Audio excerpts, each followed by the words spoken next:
Nah, doa ini tips-tips saya yang selalu saya pegang. Ya.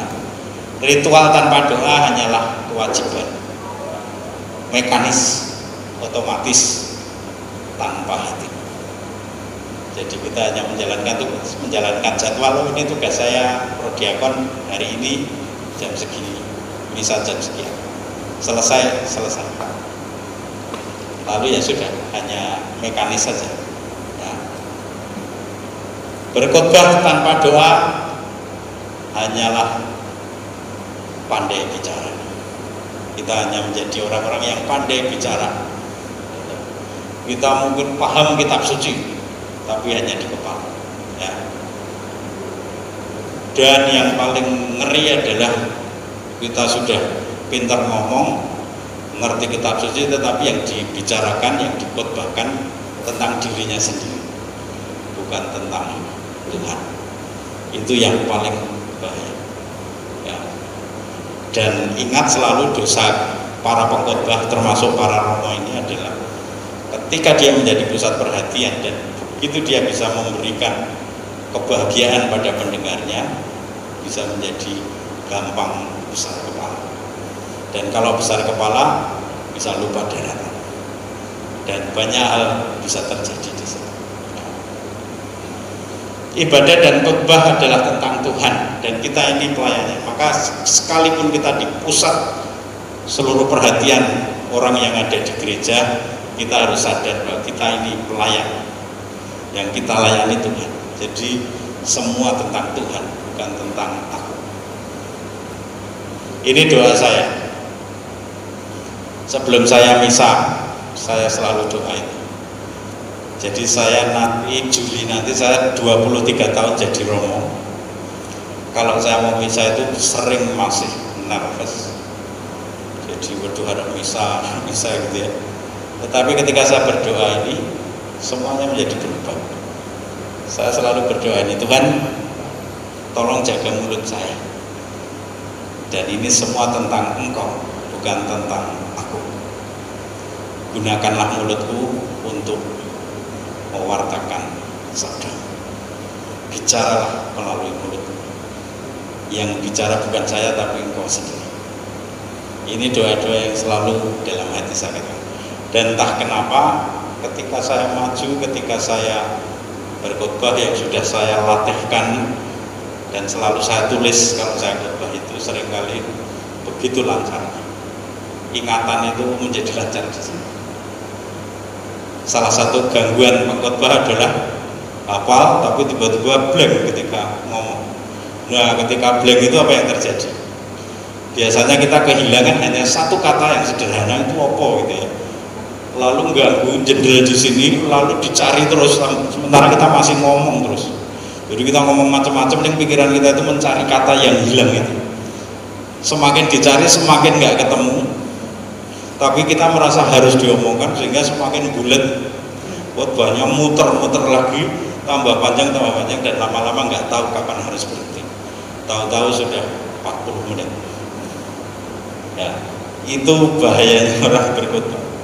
Maka saya sampai sekarang kalau khotbah selalu saya tulis.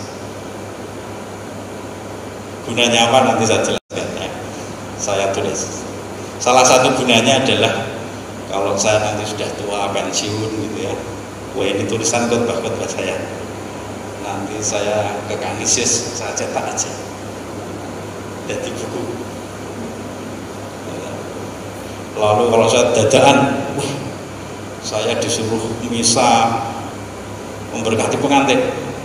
Entah ada kumpulan khotbah saya tentang pengantin. Ini tinggal saya rubah sesuaikan siapa pengantinnya, tapi bahannya sudah ada. Salah satu gunanya mengumpulkan tulisan-tulisan khotbah. Dan Anda bisa melakukan itu. Kalau tidak percaya itu, laptop saya itu dibuka, ada kumpulan khotbah saya di Kumentiran. Ada di situ semua. Jadi semua saya tulis. Dan kita mengenal Tuhan, ya, kita memiliki relasi dengan Tuhan hanya dengan doa. Dan doa bukan hanya kata-kata ya. Waktu kecil kan kita mohon ini Tuhan, mohon ini, mohon itu, mohon ini. Semua ngomong sampai kita nggak pernah mendengarkan Tuhan itu ngomong apa pada kita. Saya waktu kecil pernah dibully oleh kakak-kakak saya. Kulit saya hitam, terus diajari, nek pengen kulitnya putih nyuwun Gusti. Saya doa tenang, Tuhan semoga kulit saya putih. Kakak saya yang lain nyaut dilabur. Ternyata saya dibully ya. Tapi waktu kecil kita doa selalu hanya kata-kata. Nah ketika kita tumbuh dewasa, ketika tumbuh menjadi semakin senior, doa itu kebanyakan doa diam. Kenapa doa diam? Karena kita mendengarkan Tuhan, mendengarkan apa kehendak Tuhan pada kita. Dan saya saat ini sampai kesadaran saya ini, doa diam itu quality time bersama Tuhan. Kadang saya tidak ngapa-ngapain, hanya diam dan merasakan Tuhan ada di depan saya.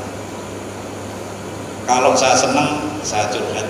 Kalau saya sedih, saya curhat. Lalu itu semua seperti ada jawaban melalui perasaan-perasaan yang muncul dalam doa saya. Nah, meditasi itu yang sering saya gunakan. Meditasi seperti apa nanti saya jelaskan lebih jelas. Tapi intinya meditasi itu mencecap-cecap sabda Tuhan. Mencecap-cecap itu tahu ya?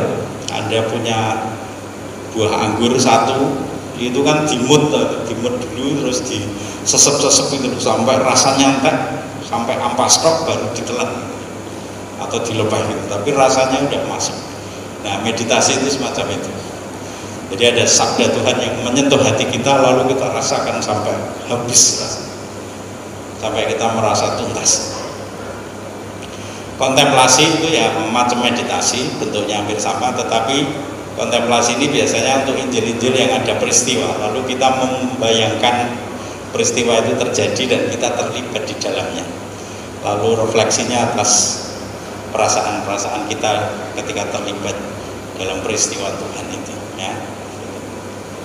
Nanti masih ada penjelasan tentang meditasi dan kontemplasi. Nah, fokusnya adalah pribadi yang kita layani, yang kita buat relasi kita menjadi semakin dalam.